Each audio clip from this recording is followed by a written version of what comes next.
the day when I meet you, I'll stare in your eyes.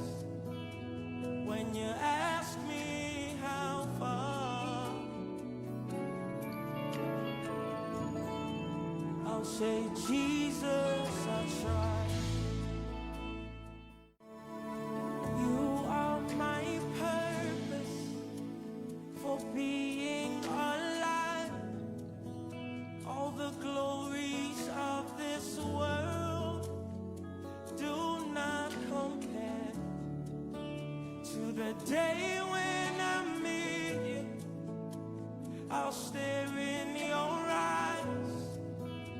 When you ask me how far, I'll say, Jesus, I tried. You are my purpose for being alive. All the glories of this world do not compare to the day when I meet you. I'll stare in your eyes. When you ask me how far, I'll say, Jesus, I tried.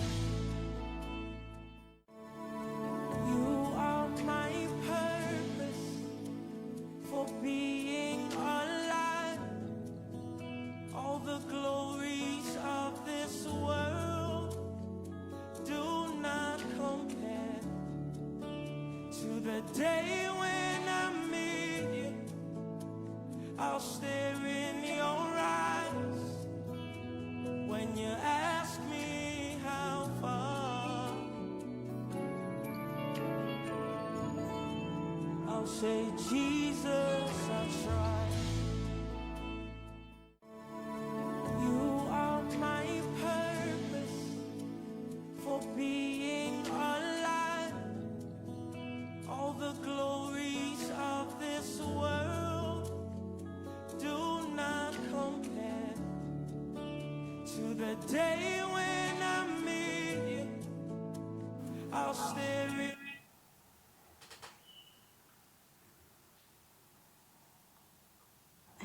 Amen. Shalom, shalom po. Magandang gabi po sa ating lahat. Today, we are on our day 9 of our prayer and fasting. And we praise God for the life of Pastor Chris and the entire Rhapsody of Realities family for blessing us with this powerful daily devotional which help us to make our day better through reading and meditation of God's Word. Sabi nga po, katulad nga po ng mineditate na natin kaninang umaga, yung topic po natin ngayon is entitled Perpetual Peace with God. In previous company ko po, palagi ko nadidinig yung perpetual. Every time na may nag-i-inquire na client, lagi kong naririnig, yung previous company ko po ay authorized distributor ng Beam Software. So, laging ina-explain ng amo ko yung difference ng perpetual licenses tsaka rental or temporary license. Ang palagi niyang ina-explain, perpetual meaning for life. For life mo siya gagamitin. And yung version na binili mo, hindi mawawala. Kumbaga yung temporary, kumbaga yearly basis mo lang siya pwede gamitin. And tonight po, the Holy Spirit will give us deeper understanding sa ating topic. Bago po tayo magsimula, tayo po muna ay manalangin. Hallelujah, hallelujah. Ama namin sa langit, Ama, maraming salamat sa fellowship, O God, na ipinagkaloob mo sa aming lahat. Salamat, Lord, sa topic na aming pag-aaralan. Salamat, Lord, sa regalo mo sa bawat isa sa amin, O God. And Lord, as I share your word tonight, O God, let your Holy Spirit, O God, ang magbukas ng aking bibig, O God. Give me wisdom, O Lord, and bless my mouth, O God, as I share your word, and let your Holy Spirit, O God, ang mag-reveal sa bawat isa, O God, ng iyong mensahe. Salamat, Ama. Salamat, Jesus. Salamat, Banal na Espiritu. And this I pray in Jesus' name. Amen. Ang scripture po natin ay nakasulat sa Romans 5:1. Sabi po dito, therefore, being justified by faith, we have peace with God through our Lord Jesus Christ. Ang sabi po dito, sa Amplified Classic Version, ay hinimay-himay yung scripture. Sabi po dito ay, therefore, since we are justified, ano daw po ibig sabihin ng justified? Acquitted, declared righteous, and given a right standing with God through faith. Let us grasp the fact that we have the peace of reconciliation to hold and to enjoy. Peace with God through our Lord Jesus Christ, the Messiah, the Anointed One. Ang paalala po sa atin dito ng John 3:16, for God so loved the world that He gave His only begotten Son, that whoever believes in Him should not perish but have everlasting life. Yung everlasting life na bigay sa atin ng Panginoon, yung kaloob ng Panginoon sa atin na everlasting life, may kasama yun na perpetual peace. And ang sabi nga ni Jesus sa John 14:27, I am leaving you with a gift, peace of mind and heart. And the peace I give is a gift the world cannot give. So don't be troubled or afraid. Imagine a life of perpetual peace with God. That's exactly what Jesus made possible for us. Possible nga ba na maranasan natin yung peace, yung perpetual peace dito sa mundo? 'Di ba sabi nila si Satan yung nagro-rule sa mundo na to. Despite problems and challenges, is it possible to have perpetual peace? May gusto pong sabihin sa atin yung Galatians 2:20. Sabi po, I have been crucified with Christ. It is no longer I who live, but Christ lives in me. And the life which I now live in the flesh, I live by faith in the Son of God, who loved me and gave Himself for me. Para sa atin na mananampalataya, dapat hindi na tayo yung nasusunod. Dapat sumusunod tayo sa kung ano yung sinasabi sa atin, nung tinanggap natin yung Holy Spirit. Sabi nga kanina sa John 14, do not be troubled. Kasi ang sabi ng John 10:10, si Jesus Christ daw ay pumunta dito sa mundo so that we will have life that is more abundant. Gusto ng Panginoon, lagi tayo sumasagana at may payapang isip at puso. Kung tayo man po ay natotroubled, yung parang impossible sa ating mamuhay ng may perpetual peace, baka yung focus natin nawawala o nadidisalign sa paligid. Sabi nga sa umpisa ng John 10:10, the thief does not come except to steal and to kill and to destroy. Dapat aware tayo na may thief na gustong palaging kunin o sirain yung peace na regalo sa iyo ng Panginoon. Sabi po, through salvation, we are one with God in perfect harmony and sync with Him. He reconciled us to Himself, giving us peace that no religion can offer. This peace is the result of being justified, acquitted by faith, no enmity between you and God, no hostilities. Let us examine po yung mga puso natin kung tayo po ba ay naka-align o nakasync sa kung ano yung kagustuhan ng Panginoon. May peace ba tayo sa puso natin? O baka may enmity o hostilities na illegal na naninirahan sa puso mo? Ephesians 2:14-17 says, babasahin ko po sa Living Bible. Sabi po, for Christ Himself is our way of peace. He has made peace between us, Jews and Gentiles, by making us all one family, breaking down the wall of contempt that used to separate us. By His death, He ended the angry resentment between us, caused by the Jewish laws that favored the Jews and excluded the Gentiles. For He died to annul the whole system of Jewish laws. Then He took two groups that had been opposed to each other and made them parts of himself. Thus, he fused us together to become one new person. At last, there was peace. And sa 16 po sabi, as part of the same body, our anger against each other has disappeared, for both of us has been reconciled to God, and so that feud ended at last at the cross.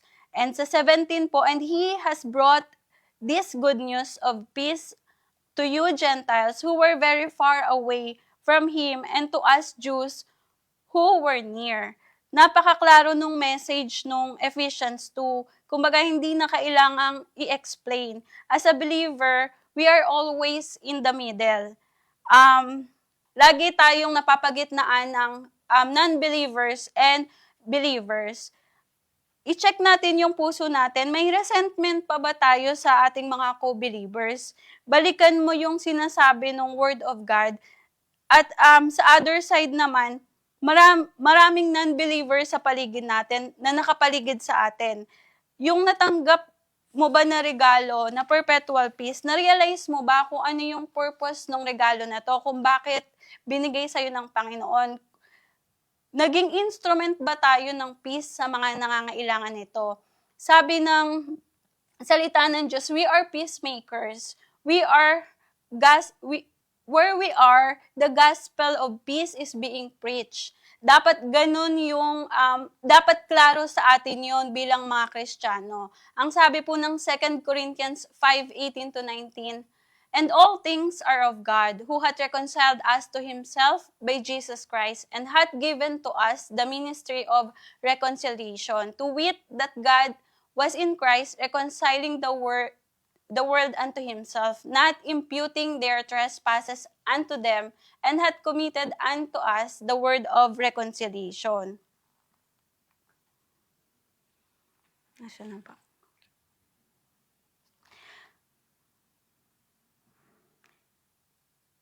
Amen. And sabi po, observe that it was God working in Christ Jesus, reconciling the world back to Himself, not counting their sins against them. Instead of condemnation, He gave us reconciliation and oneness. Tayo po ay parte na ng katawan ng kumbaga templo ang ating katawan ng banal na Espiritu ng Diyos. So, yung oneness, dapat lagi tayong kaisa. Sabi, now we have access by one Spirit unto the Father. You are no longer separated from God. Isn't that wonderful? Now we live in a constant fellowship and peace with Him. Sabi po sa New King James Version ng Ephesians, babasahin ko po sa 17 na una, and He came and preached peace to you who were afar off, and to those who were near. For through Him, we both have access by one Spirit to the Father. Now, therefore, you are no longer strangers and foreigners, but fellow citizens with saints and members of the household of God. We are no longer separated from God.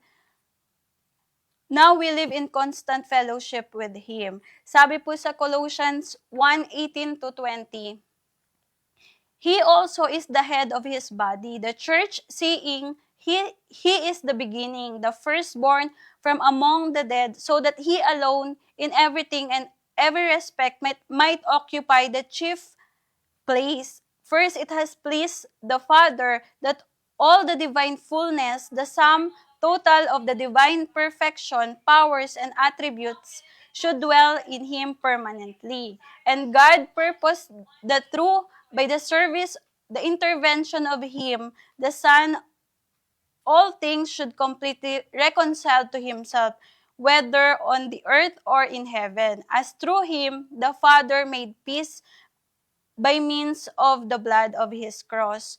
Dapat pala yung puso natin palagi ang nag-occupy ng chief place ay ang ating Panginoon. Huwag nating hahayaan na yung kalaban ay mag-occupy ng space sa puso natin.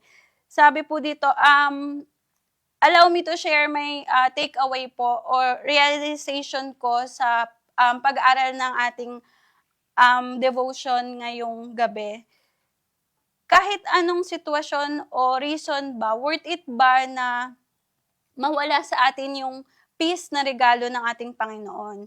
Even sa maliliit na bagay sa pang-araw-araw natin na buhay, gaano ka-valid yung reason para magalit tayo, para mainis tayo sa sitwasyon.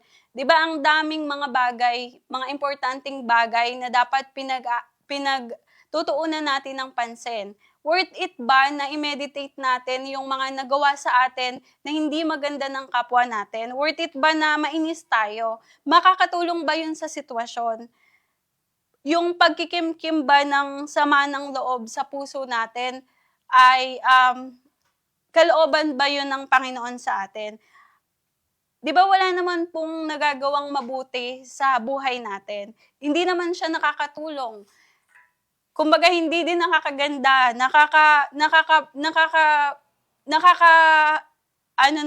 nakakapagpahirap pa sa atin. So, balikan natin yung sinasabi ng Word of God na palagi tayong maging aware o let us always be reminded na yung binigay sa atin ng Panginoon na eternal life na may kasamang perpetual peace, may price po yun. Iyon po ay dahil sa sakripisyo na ginawa ng ating Panginoong Jesus sa krus ng Kalbaryo. So, kung si Jesus, hindi siya nagbibilang ng mga kasalanan ng tao. Kung nagbibilang siya, wala sa ating makakatanggap ng everlasting life and perpetual peace. So, ganun siya ganun kadakila yung pagmamahal sa atin ng Panginoon. So, sino tayo para magalit o para kumbaga, hindi makapagpatawad?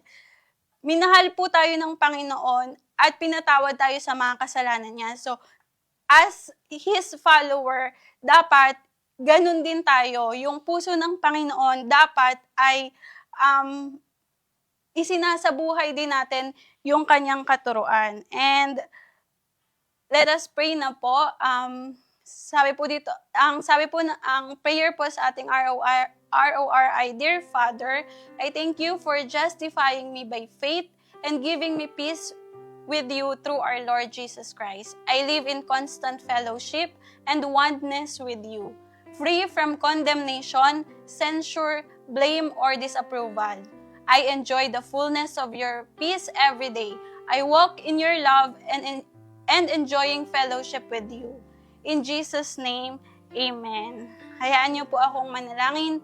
Hallelujah, hallelujah, Ama, maraming salamat sa iyong salita ngayong gabi. Salamat, Lord, sa perpetual peace, O God, na kaloob mo sa amin, O God. Salamat, Lord, hallelujah, na patuloy mo kaming tinuturuan, patuloy mo kami, Lord, na itinatama para ang iyong regalo, O God, ng perpetual peace ay maranasan ng bawat isa sa amin. Lord, we pray, O God, sa aming bansang Pilipinas at sa lahat ng bansa, O God, na maranasan, O God, ng bawat isang mamamayan, O God, ang perpetual peace, O God, na kaloob mo. Sa lahat, Lord, ng nakakaranas, O God, ng mga war, rumors of war, O God. Lord, let your Holy Spirit, let the peace of you, O God, cover them tightly, O God. Gamitin mo, Lord, ang iyong mga anak, O God, na maghayag, O Lord, mag-preach, O God, ng iyong salita. Salamat, Lord, and use us, your children, O Lord, mold us, O God, na sa araw-araw na aming buhay, O God, maging evident, O God, at ma-share, O God, yung regalo na tinanggap namin sa iyo. Salamat, Ama, salamat, Jesus, salamat, Banal na Espiritu, sa iyo ang kapurihan, sa iyo ang pagsamba, at sa iyo lamang kami sasamba. In Jesus' name we pray. Amen. And for our further study, you may read po John 14:27, Ephesians 2, verse 14 in AMPC version, and Colossians 1:20. And for our one-year Bible reading plan, you may read Mark 8:14-26 and Numbers 3-4. And for our two-year Bible reading plan, you can read Matthew 18-20. 18 verses 12 to 20 and Exodus chapter 8. Magkita-kita po ulit tayo bukas alas 6 ng umaga for our morning devotion and 6 p.m. for our evening devotion. We thank Pastor Chris and sa lahat po sa inyo na nanonood sa Facebook Live. God bless you and great shalom. In your eyes, Thank you po. when you ask me how far, I'll say, Jesus, I tried.